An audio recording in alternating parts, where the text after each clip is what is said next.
Namaste, welcome back to my channel.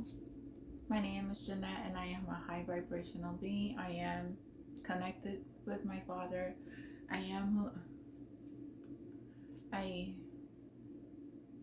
I'm a healer and I'm here to help raise the consciousness of the collective. I am everything.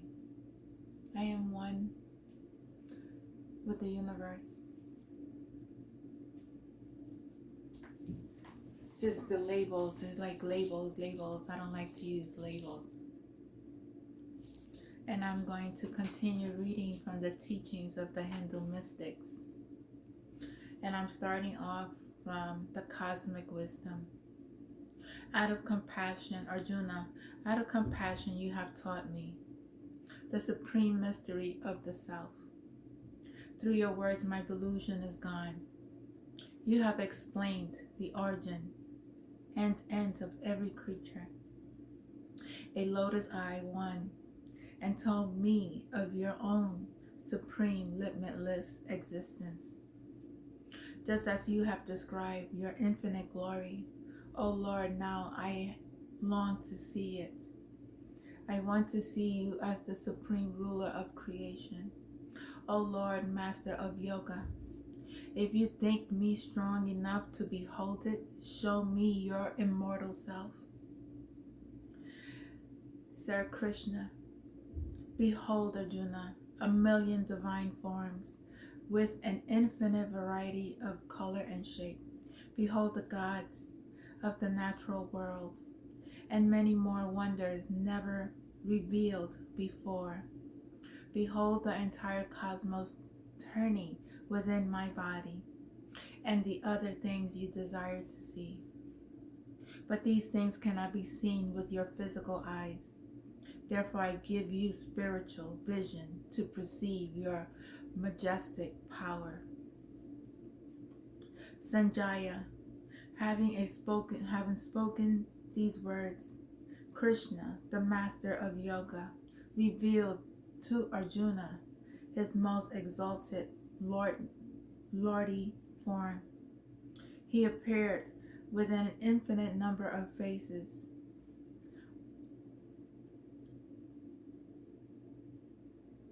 ornamented by heavenly jewels displaying unended miracles and countless weapons of power, clothed in celestial garments and covered with garlands, sweet smelling with heavenly fragrance.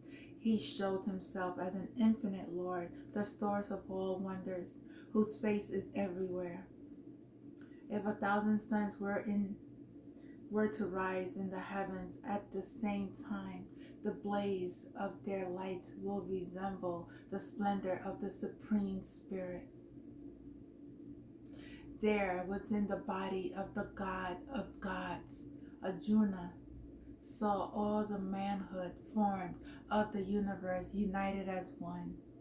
Filled with amazement, his hair standing on end of ecstasy, he bowed before the Lord with joined palms and spoke these words.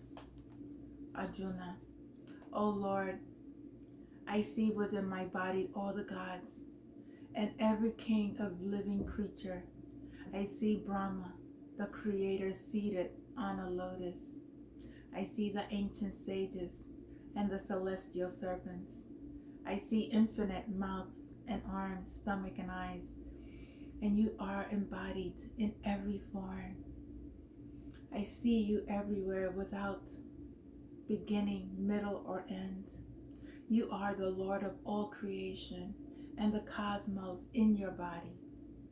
You wear a crown and carry a mace and discuss. Your radiance is blinding and immeasurable.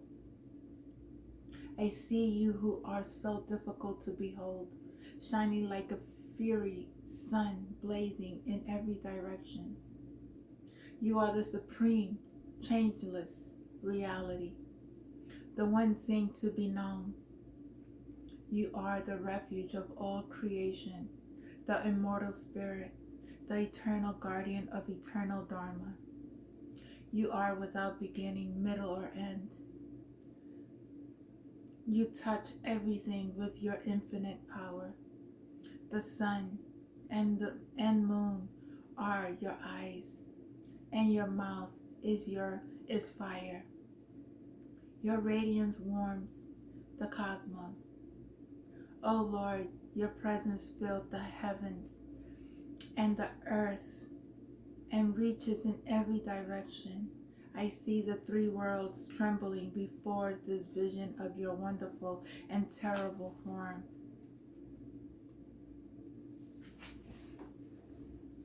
The gods enter your being, some calling out, greeting you in fear. Great saints sing your glory, praying, may all be well.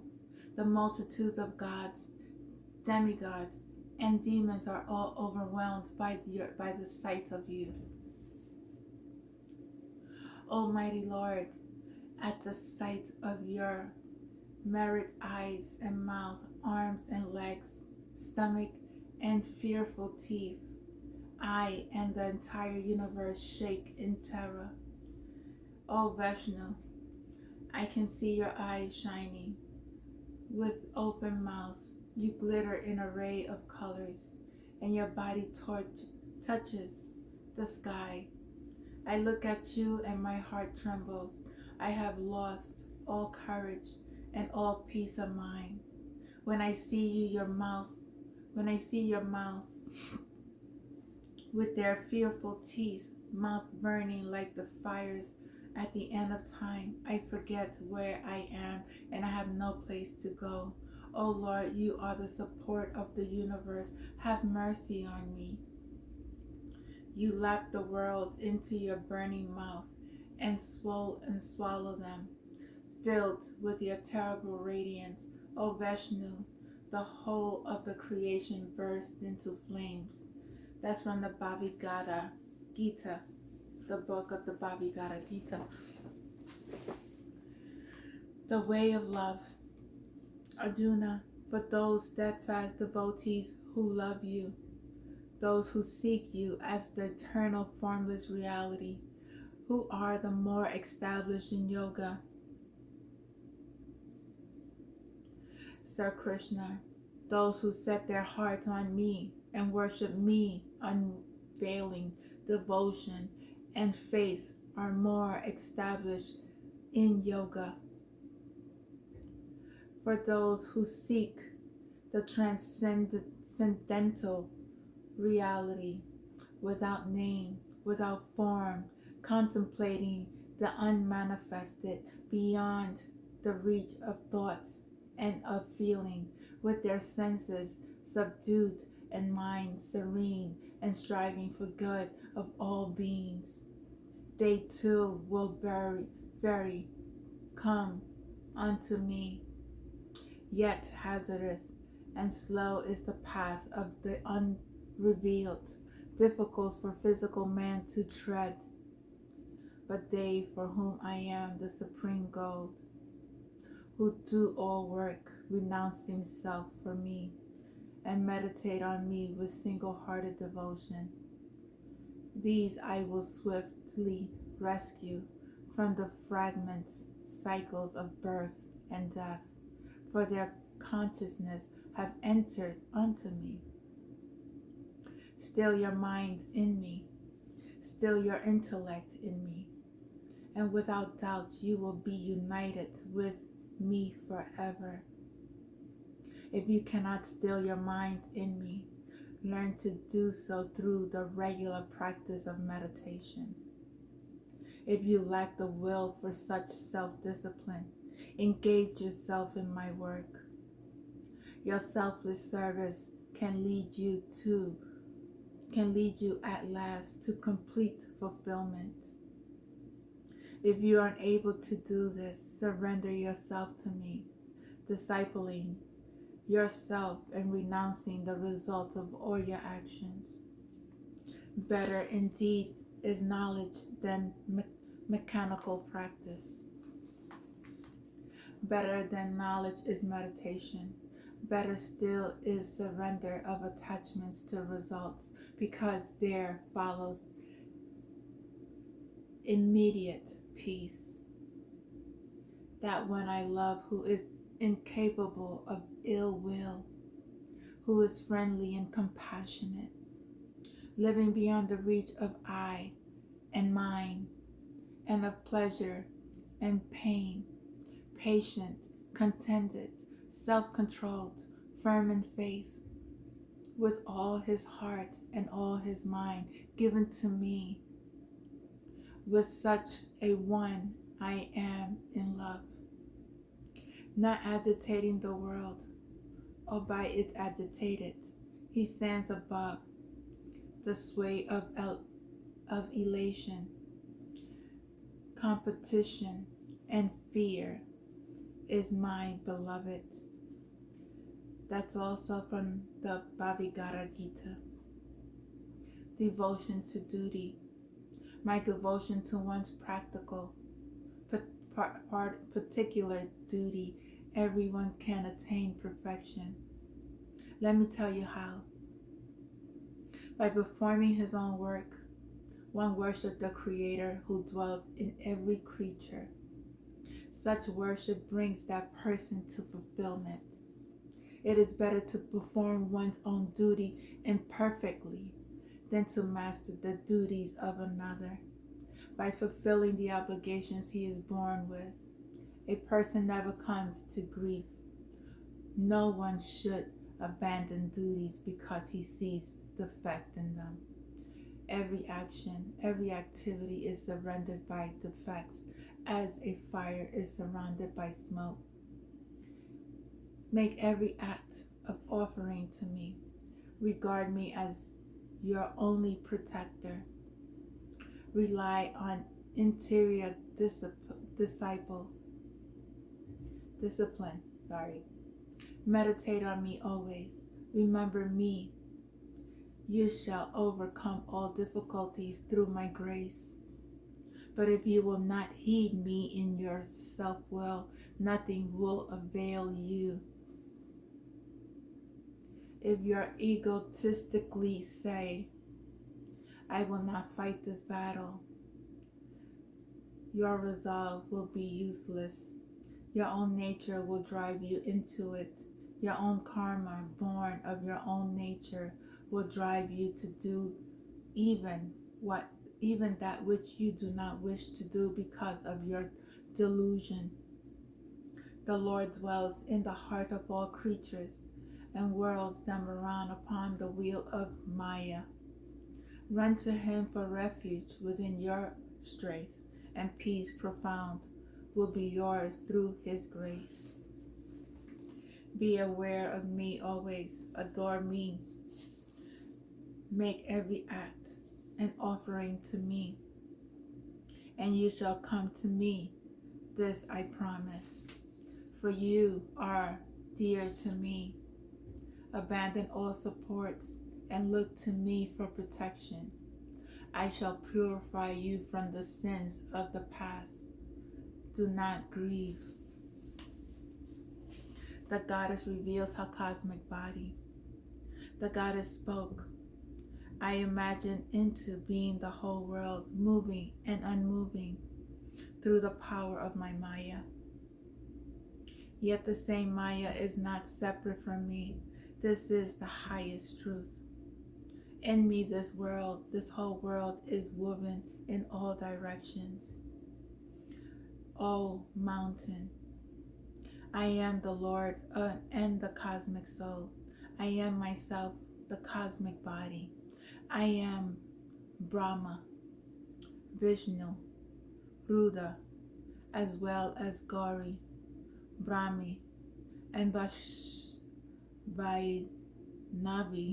I don't know how to say that word, sorry. I am the sun, and I am the stars, and I am the Lord of the stars. I am the various species of beasts and birds. I am also the outcast and thief. I am the evildoer and the wicked deed. I am the righteous person and the victorious deed. I am certainly female and male, and asexual as well. And whatever thing, anywhere you see or hear, the entire thing I pervade, ever abiding inside of it and outside. There is nothing at all, moving or unmoving, that is devoid of me. For if it were, it would be a non-entity, like the son of a barren woman. Just as a single rope may appear variously as a serpent or wreath, so also I may appear in the form of the Lord, and like there is no doubt in this matter. The world cannot appear without underlying basis. Accordingly, the world comes to be only through my own being, and in no other way. This is from the Devi Gita. The goddess explains at length the supreme devotion beyond the gunas. Now be attentive while I explain the highest kind of devotion, one who constantly listens to my virtues and recites my name, who is firmly intent on me, a treasury of auspicious qualities, whose concentration is ever steady, like a continuous flow of oil, who has no ulterior motive at all in these actions, having no desires for liberation in any form, whether living in my presence, sharing my powers, merging into me, or dwelling in my heaven, who knows absolutely nothing better than serving me, cherishing the notions of servant and master, and thus not aspiring even for liberation, who enthusiastically thinks of me alone with supreme affection,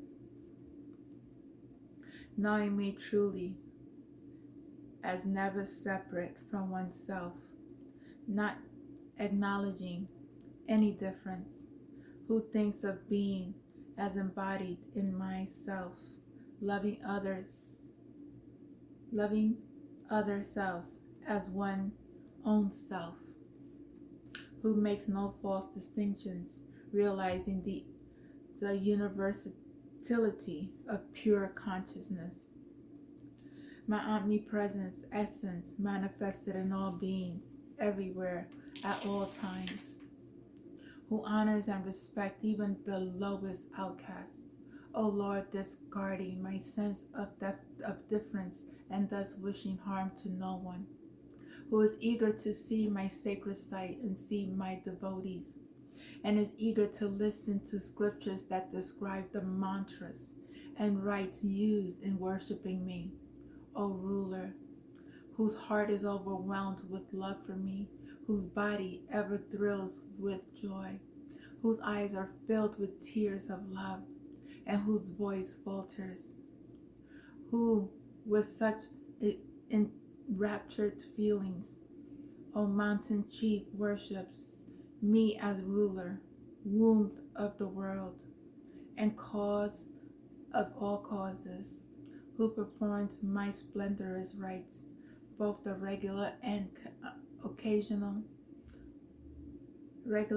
the occasional, always with devotion and without miserly regard for cause, who longs to see my festivals and to participate in them, ever impelled by such desires arising spontaneously, O mountain, who sings on high my name while dancing, unself-conscious and forget of the body, who accept the fruits of past karma as what must be, unconcerned with thoughts of preserving the body.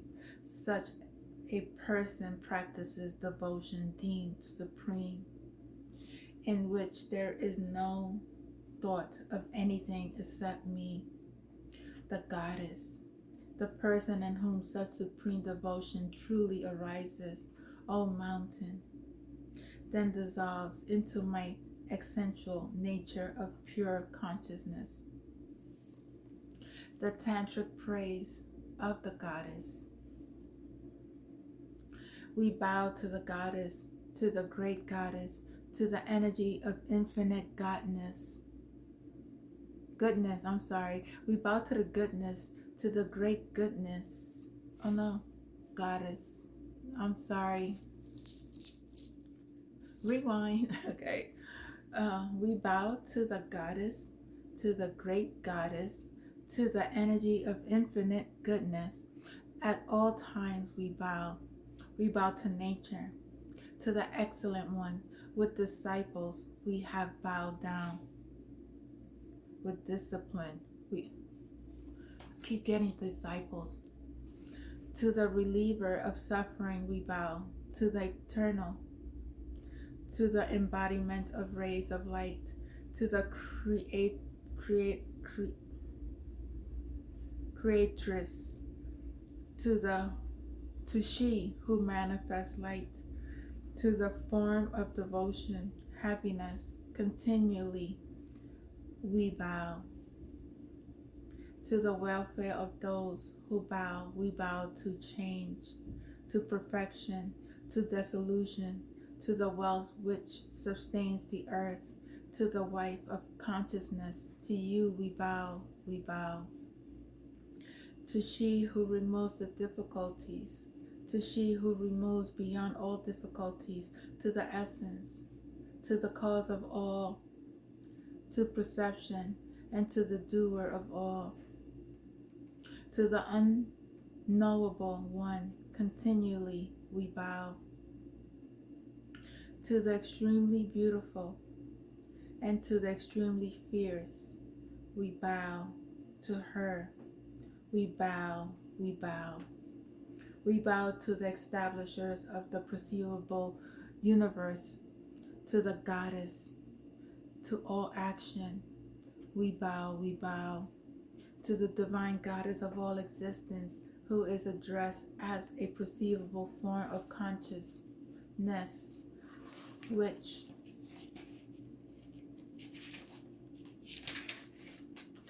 pervades all. We bow to her, we bow to her, we bow to her. Continually we bow, we bow. To the divine goddess in all essence, who resides all throughout the consciousness and is known by the reflection of minds, we bow to her, we bow to her, we bow to her. Continually we bow, we bow. To the divine goddess who resides in all existence in the form of intelligence, we bow to her, we bow to her, we bow to her. Continually we bow, we bow. To the divine goddess who resides in all existence in the form of sleep, we bow to her, we bow to her, we bow to her. Continually we bow, we bow. To the divine goddess who resides in all existence in the form of hunger, we bow to her, we bow to her, we bow to her. Continually we bow, we bow. To the divine goddess who resides in all existence in the form of appearance, we bow to her, we bow to her, we bow to her. Continually we bow, we bow. To the goddess of who resides in all existence in the form of energy, we bow to her, we bow to her, we bow to her. Continually we bow, we bow. To the divine goddess who resides in all existence in the form of desires, we bow to her, we bow to her, we bow to her. Continually we bow, we bow. To the divine goddess who resides in all existence in the form of patient forgiveness, we bow to her, we bow to her, we bow to her. Continually we bow, we bow. To the divine goddess who resides in all the existence in the form of all living beings, we bow to her, we bow to her, we bow to her. Continually we bow, we bow. To the divine goddess who resides in all existence in the form of peace, we bow to her, we bow to her, we bow to her. Continually we bow, we bow. To the divine goddess who resides in all existence in the form of faith, we bow to her, we bow to her, we bow to her. Continually we bow, we bow. To the divine goddess who resides in all existence in the form of beauty enhanced by love, we bow to her, we bow to her, we bow to her, we bow to her, continually we bow, we bow.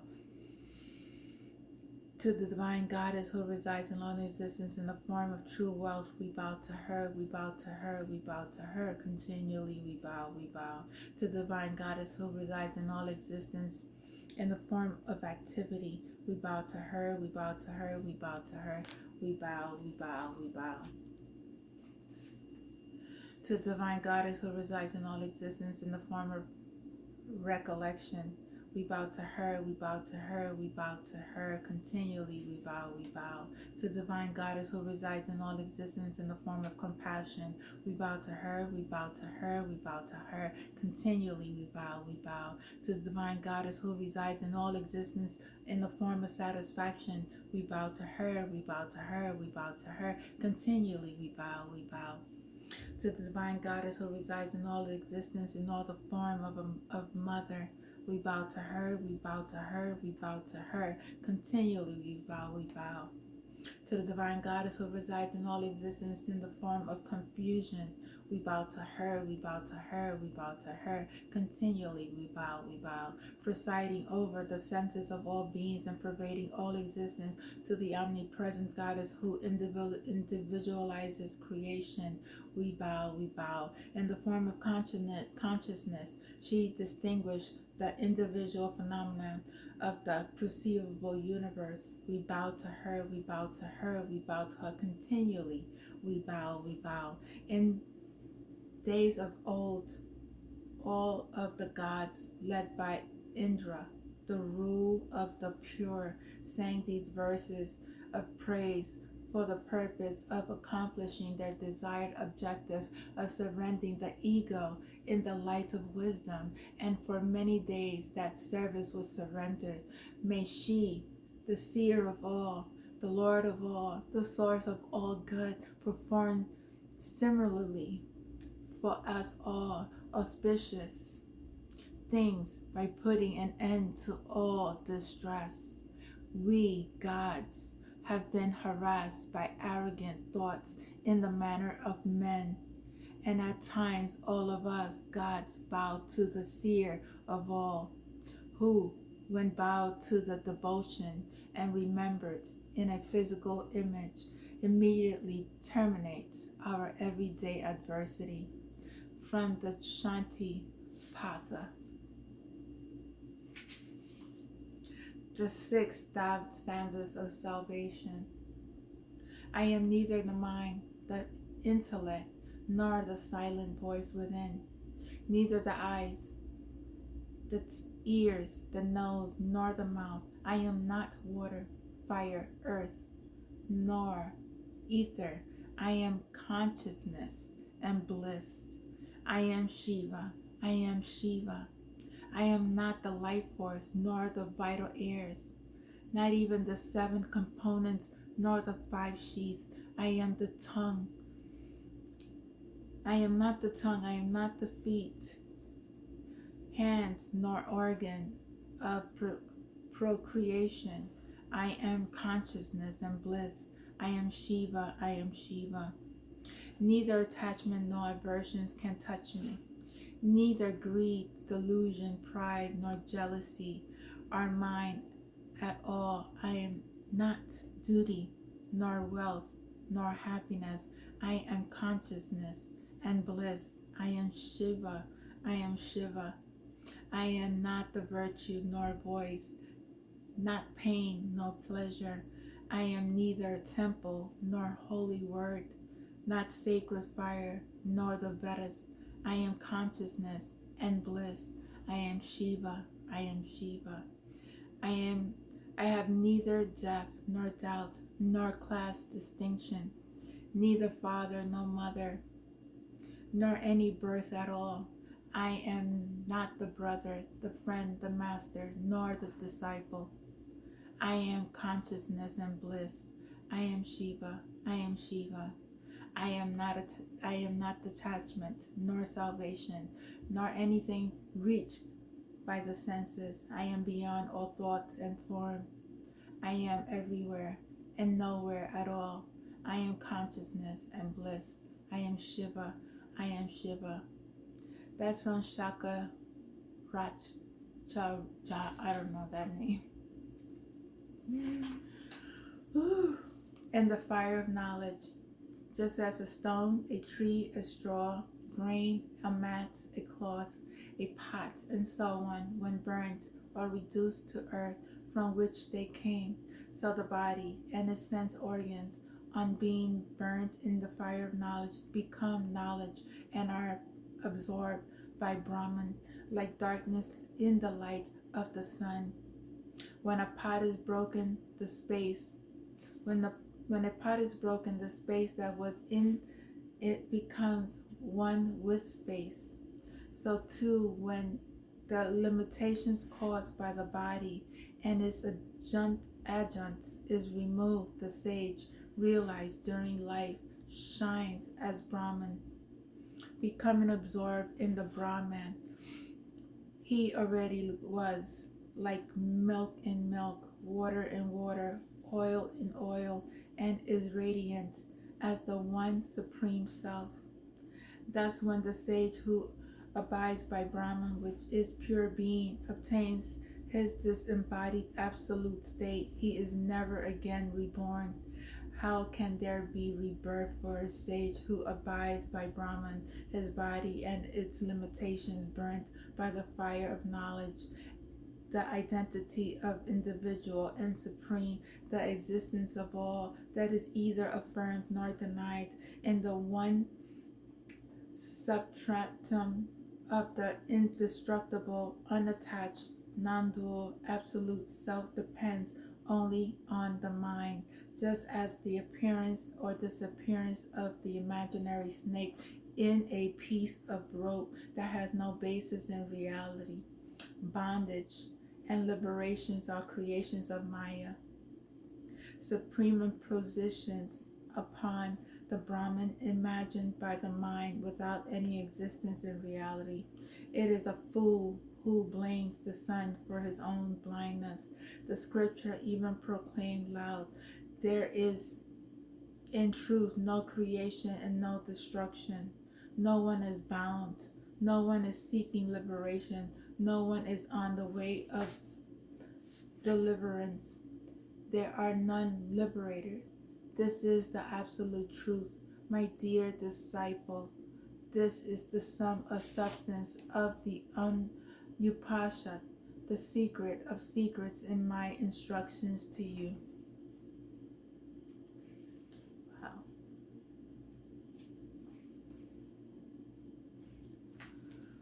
Wow.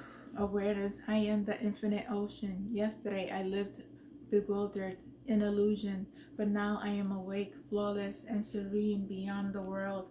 From my light, the body and the world arise. So all things are mine, or nothing is. Now I have given up the body and the world. I have a special gift. I see the infinite self as a weave, seething and forming in only water. So all creation streaming out of self is only the self. Consider a piece of cloth, it is only thread. So all creation, when you look closely, is only the self, like the sugar in the juice of the sugar cane. I am the sweetness in everything I have. When the self is unknown, the world arises, not when it is known. But you mistake the rope for the snake. When you see the rope, the snake vanishes. My nature is light, nothing but light. When the world arises, I alone am shining. When the world arises in me, it is just an illusion, water shimmering in the sun. A vein of silver in the mother of pearl, a serpent in the strand of rope. From me the world streams out, and in me it dissolves as a bracelet melts into gold, a pot crumbles into clay, a wave subsides into water. I adore myself. How wonderful I am. I can never die. The whole world may perish, but Brahma to a blade of grass, but I am still here. Indeed, how wonderful. I adore myself. I have taken form, but I am still one, neither coming or going, yet I am still everywhere. I am infinite ocean. When thoughts spring up, the wind the wind freshens, and like waves, and a thousands world arise. But when the wind falls, the trader sinks with his ship on the boundless ocean of my being. He founders, and all the world within him. But oh, how wonderful! I am the unbounded deep, in whom all living things naturally arise, rush against each other playfully, and then subdued. And I'm going to end it there. If you get it, you have to be still. You have to connect and know that we are all one conscious mind. And when you connect with God, there's nothing in this life that you can, it's just beyond. I can't even explain to you the beautiful life you will have once you connect with the God that's within yourself. And you connect yourself with the above and the below. You unite your masculine and your feminine energy. You are infinite, conscious. Namaste. I'll probably do some more reading from here. So if you like this reading, please subscribe, share, like, comment, and just sharing the peace that I have within myself with you guys that you could also have. I love you. Namaste.